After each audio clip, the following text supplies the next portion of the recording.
In 2013, there were over 450,000 emergency room visits related to the use of cannabis in the United States alone. Why are so many people going to the hospital after getting high? Most of us are aware that weed is relatively harmless. Arguably, no one has ever died as a result of consuming cannabis just on its own. There have been suicides. For example, in 2014, a Denver man jumped 4 stories to his death after eating a weed edible. That same year, another man shot and killed his wife after eating weed-infused candies. Crazy stories aside, cannabis isn't known to put the user in any real physical danger. At least not in the same way that harder drugs can endanger the user, like heroin or alcohol. Surprised to hear me mention alcohol as a hard drug? Well, statistically, it is. A small amount may be viewed as harmless, but people die due to an overdose of alcohol every single day. Actually, in the United States, 6 people die every day due to alcohol overdose. But not cannabis. Cannabis results in virtually no deaths worldwide per year, meaning all of these people who are going to the emergency room thinking that they're in danger are just tripping. The paranoia caused by smoking weed is real, and it can be intense.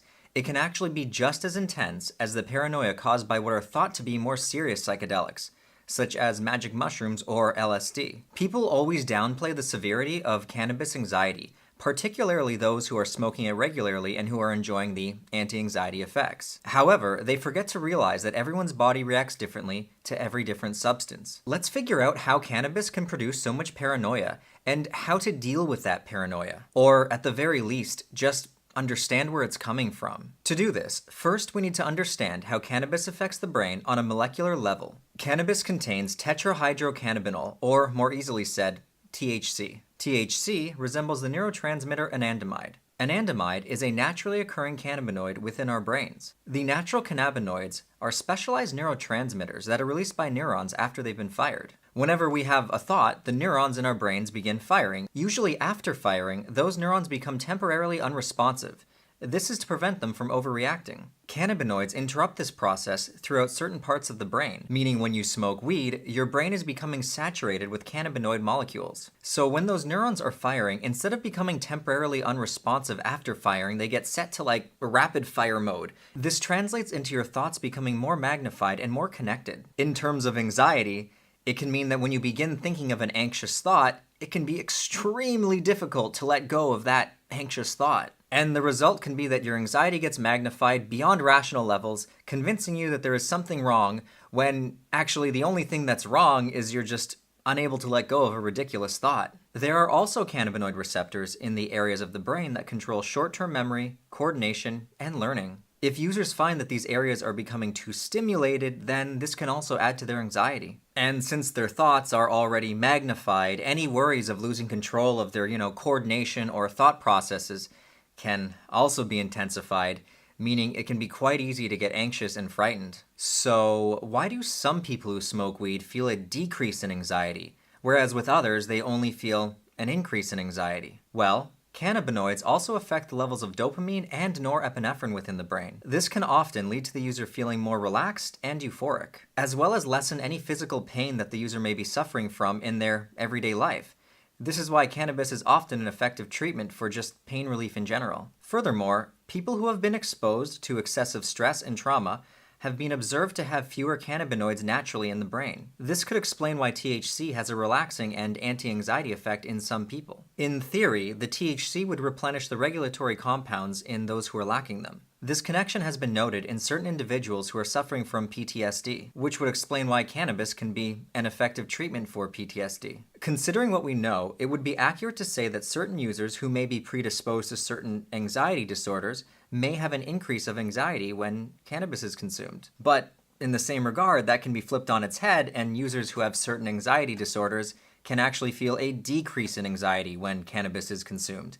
There really is no way to theoretically tell which person you are. You really just have to try it and see which way you feel. We also have to keep dosage and setting in mind. If you are in an uncomfortable place in your life, or you're just having a bad day, or you're just in a really shitty environment and you don't feel safe where you are, and say you go and smoke some pot, that's going to greatly affect the outcome of what kind of a high you're going to have. Also, a lot of the time people feel overly anxious because they simply smoked too much weed or they ate too much weed. Finding the right dose for you can drastically reduce the amount of paranoia that you experience. Different strains can play a big role in the experience as well. If you are prone to anxiety, try a low THC and a high CBD strain of weed. CBD is a non-psychoactive compound that combats the psychoactive effects of THC. This can result in a calmer, more chill experience. But let's just forget about all that stuff for a moment. What steps can a person take to help them out of an experience when they're just waist deep in that paranoid anxiety? The most simple answer is often the best answer. Just don't do anything. Simply sit down and breathe. Take deep and calculated breaths. Count your breaths in and out. Try breathing in slowly for 5 seconds, hold for 2, and exhale for 5 seconds. It is important that you count. Counting the seconds as you're breathing will give your mind something else to focus on other than the anxiety that you might be feeling. Of course, you should also try to remind yourself that you simply have an overflooding of cannabinoids in your brain. With time, these will leave your system and you will return back to normal. Another huge reason that people freak out when they're high is because they're convinced that they're never going to be normal again. They think that they're going to be stuck in that super high, confused, scared state forever. This is so easily remedied. You smoked a drug. Drugs temporarily alter the neurochemistry in our brain. They don't permanently change that neurochemistry. Well, at least cannabis isn't proven to change it permanently. So you will be the same again. You just need to sit it out and breathe through it. This is why I often mention meditation in my videos. It's not for any kind of spiritual reasons. It's actually for practical implication. It's simply good training to have that you can fall back on when you're stuck in an uncomfortable situation. For example, if you want to fight in the octagon, you need MMA training. How do you expect to handle yourself in mentally challenging situations without the proper training? Learning how to let go and just observe your thoughts instead of attaching yourself to each thought is having the proper mental training. Also, just having the discipline to sit quietly and meditate for even 15 minutes a day is mental training. And this training can be absolutely invaluable to have if you're ever stuck in a very difficult psychedelic experience. And don't get it twisted, cannabis can be very psychedelic. Don't underestimate the psychedelic effects of weed, especially in regards to edibles. I mean, it should be noted that the suicides that usually do happen are because of edibles. Simply because when you're smoking, you're aware of how much you're smoking at a time. When you eat cannabis, often looks can be deceiving. You think you just had like a tiny piece of a brownie or just one gummy,